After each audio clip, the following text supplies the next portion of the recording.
So, what is marketing? Well, your book spends a large part of the first chapter talking about what is marketing and perhaps what marketing is not. Well, let's start with the official marketing definition provided by the American Marketing Association.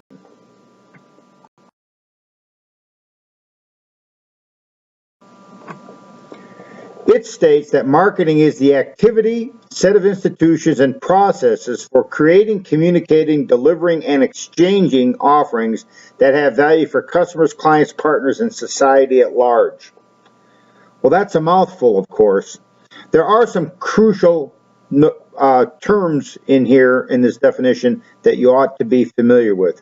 One is the notion of exchanging offerings.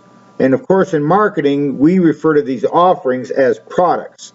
Many times they are actually goods, things like an iPhone. They could be a service, like your cell phone service. They could be ideas, for instance, political parties and religions, or they could be experiences. And of course, you live in the experience capital of the world, Las Vegas. So you're very familiar with the idea of an experience. But an experience could also be things like a theme park, a movie, a vacation, even a trip to the grocery store, or an online experience. The second set of terms in here that I think are critical is this notion of creating, communicating, delivering, and exchanging those offerings. So marketing is involved in determining which items to actually create, how to communicate the benefits of those offerings to target markets, how to make sure that those products are available and are delivered to the consumer, and in reality exchanging, making sure that those exchanges take place so that for most businesses money is exchanged for some type of product. So if you think about this in general, Jack likes to talk about marketing as simply the science of exchange. Rather than this mumbo-jumbo large definition, when someone asks me, what is marketing? I simply say, it's the science of exchange.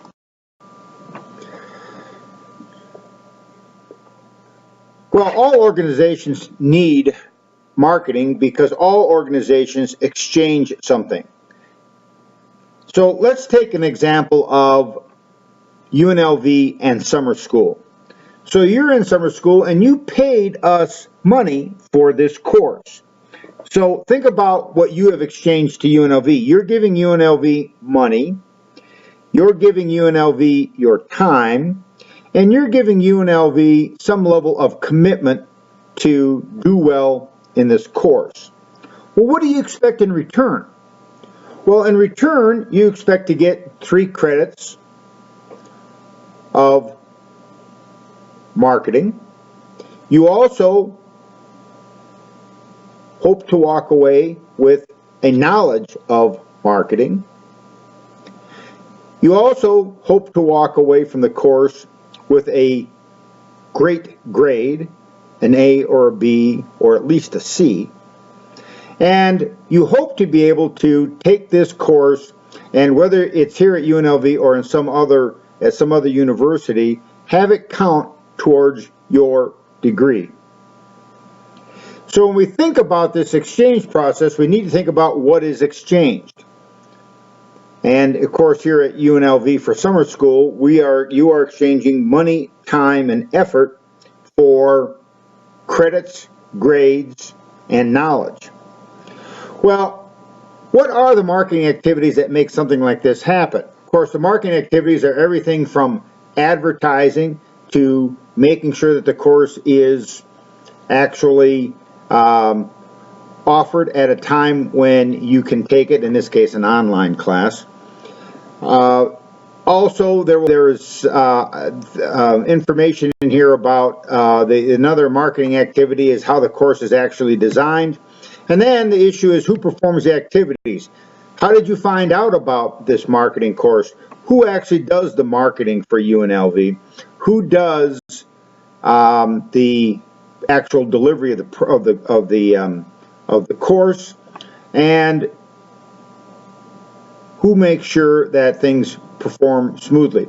Well, all of those people are, in essence, part of the marketing team.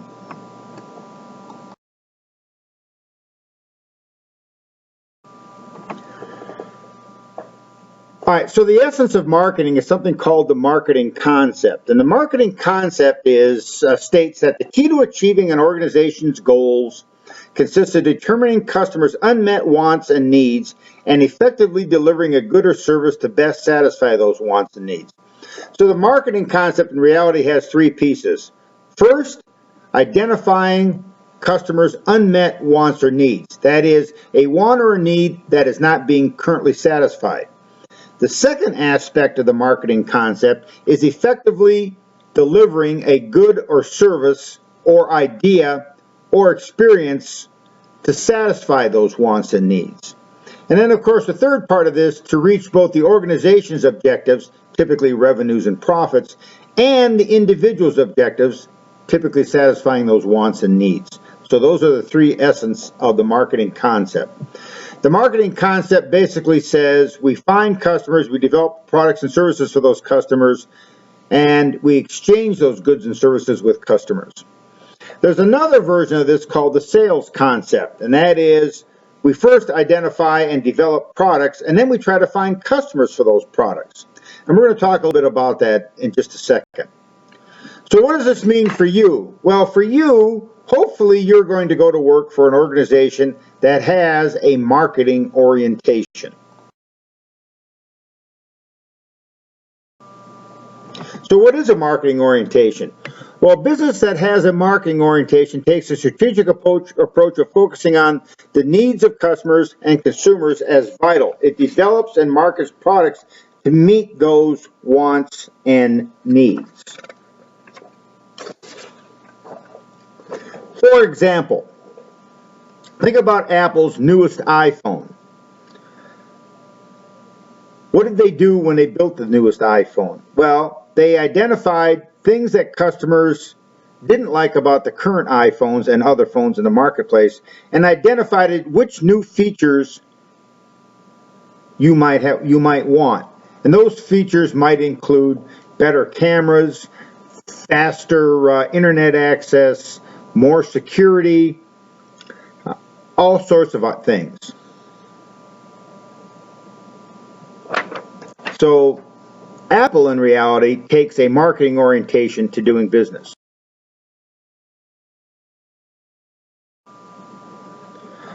Your book talks about the evolution of the marketing era, and they talk about different eras, and they talk about the production era, the sales era, the marketing era, and the relationship marketing era. And I just wanted to straighten something out with you. That's not really the way that it works, and that's not really a correct concept, because it turns out that even today, companies can use any of these approaches and be successful.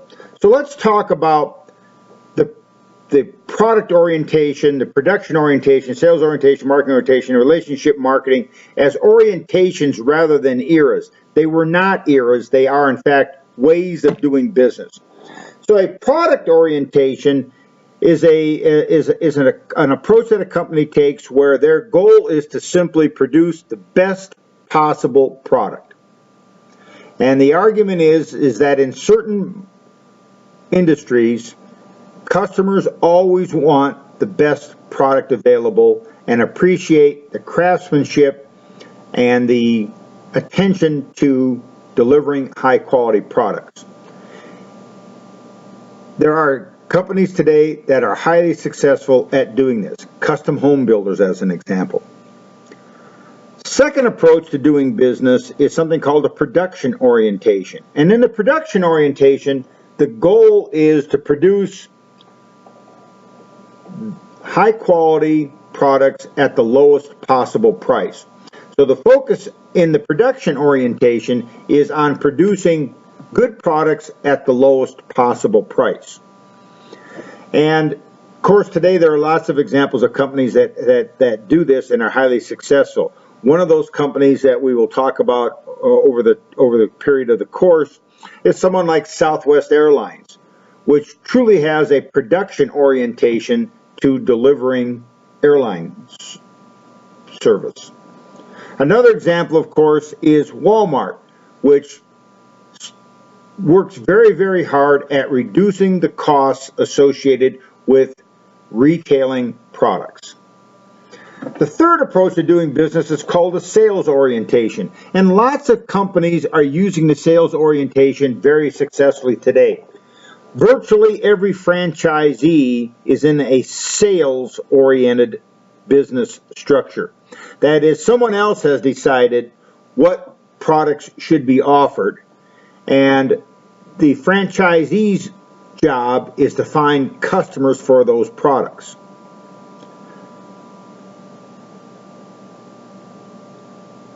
If you already have products available, you are a John Deere lawnmower dealer, John Deere has decided which products are best suited for potential customers. And your job as a John Deere franchisee then is to go out and try to find customers to buy those John Deere products. Of course, this is a marketing class, and so your book talks about the marketing orientation as sort of the holy grail of business approaches. And of course, it is important for organizations, whether they are not-for-profits or for-profit organizations, to think about moving towards a marketing orientation. That is, moving towards an orientation where we try to identify unmet wants and needs and then produce high-quality offerings to meet those wants and needs, to satisfy both the individuals and the organization's goals and objectives. UNLV, of course, is moving towards a more marketing orientation by offering more and more degree programs that students want, rather than simply producing degrees and programs in areas that they feel like they want to offer them in. And then the final approach to marketing is this idea of relationship marketing orientation. And relationship marketing is all about building relationships with your best customers, with the goal then of keeping those customers for a very long period of time. And we'll talk a little bit more about relationship marketing in the next set of slides.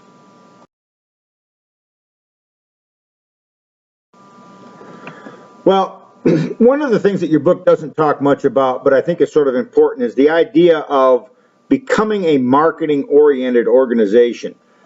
Many organizations suddenly come to the realization that they need marketing. Two good examples of this are banks and hospitals.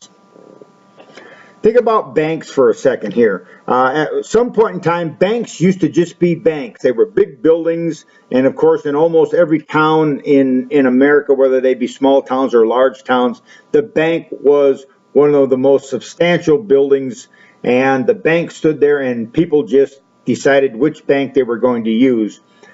And then, of course, more and more banks developed, and then it was the First National Bank of your hometown, and then it was the Second National Bank of your hometown. And eventually what happened is 5 or 6 banks come into a town, and the banks then decide, geez, we're going to have to compete against other banks for customers' business. We're going to need marketing. So the first thought of having a marketing-oriented business is to think about marketing as advertising, sales, and publicity. And of course, in the bank business, this is where banks suddenly decide to start advertising. And they start having events, and they start having a lot of publicity. This might be everything from advertisements on television about how our bank is the big, friendly, safe bank, down to sponsoring a Little League or Bobby Sox softball team. The second, and of course what happens then is all of the banks do advertising, all of the banks hold events, and all of the banks do publicity.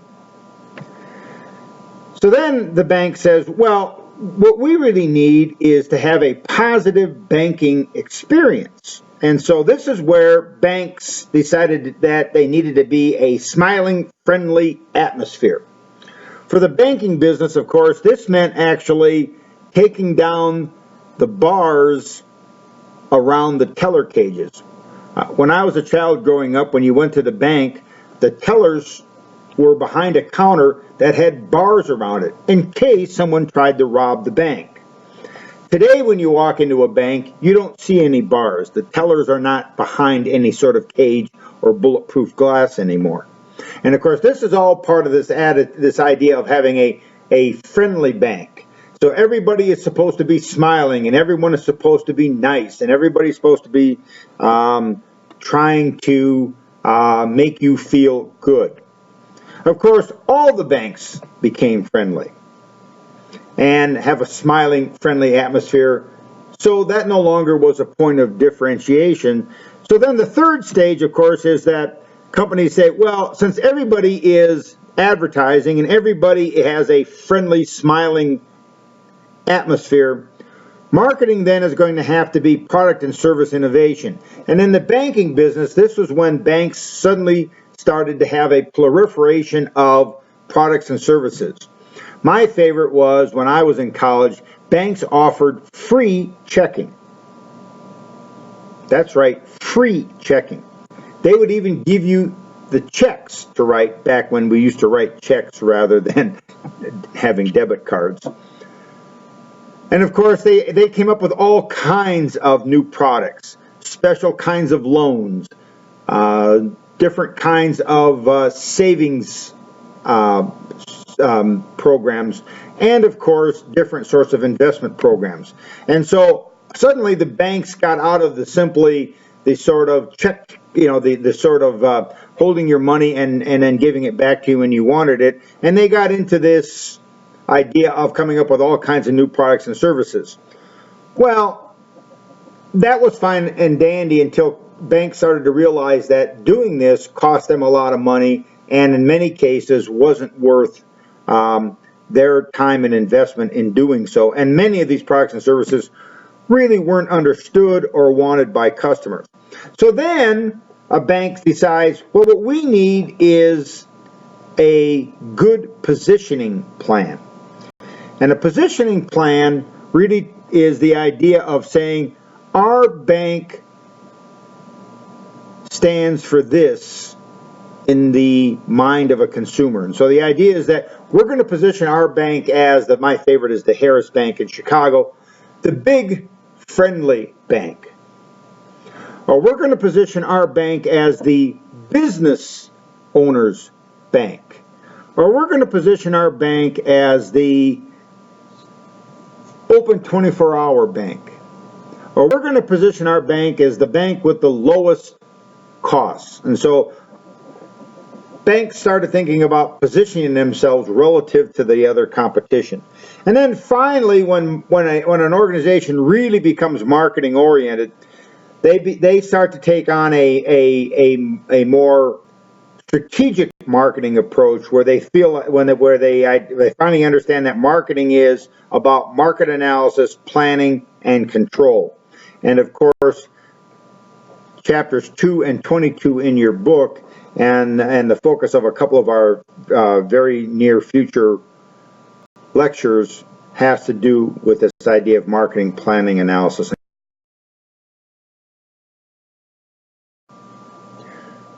So how does a company actually do that? Well, for the marketer, we like to refer to the marketer's toolbox.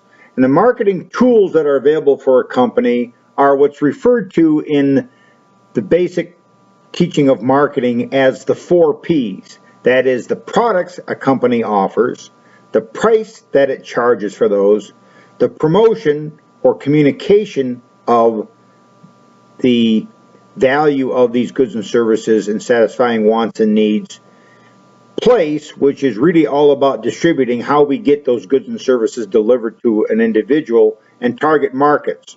Now, place is kind of one of the interesting things, and we'll talk about it later on, but think about someone like Netflix, which basically put Hollywood Video and Blockbuster Video and all the video stores that you used to go to as a child out of business. The other tool that a marketer has is the ability to decide who to market to, and of course that's called the target market. Now, that seems like that should be relatively easy. We have 4 tools and a decision about target markets, so all marketing should be relatively simple. Well, the problem is that these decisions have to be made within the context of a marketing environment, which includes the company and its abilities, suppliers, a changing demographic environment, an economic climate, natural environment, political environment, cultural shifts, and of course, most importantly, the competition that exists in a market. So as we go forward now and start talking about market planning and analysis, we'll be talking about how to take the 4 Ps and come up with a way of producing a marketing plan given the marketing environment.